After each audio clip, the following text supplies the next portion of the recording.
Today's book is Viva Frida by Yuyi Morales.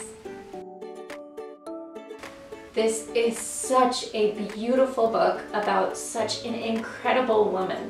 I have had a wonderful time reading this book about Frida Kahlo with my daughter. These bright, engaging images really draw my daughter in. And of course it doesn't hurt that there is an adorable little monkey and puppy and little fawn that we meet along the way throughout the story.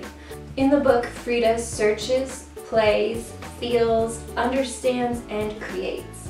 On each spread, there's a single word that helps carry you through this really visual story. The thing I love too is that it's not only in English, but in Spanish. And although I'm sure my pronunciation is terrible, we've been enjoying learning in both languages. I was really excited to see that in the back of the book, there's much more information about Frida Kahlo and her life and her work. There's also more information about the amazing artist and author who created the book. You won't be surprised to hear that this book is a big-time award winner. And I will link it up down below so you can get it for yourselves. And while you're there, I hope you'll hit that subscribe button. Thanks very much, and I'll see you next time. Bye.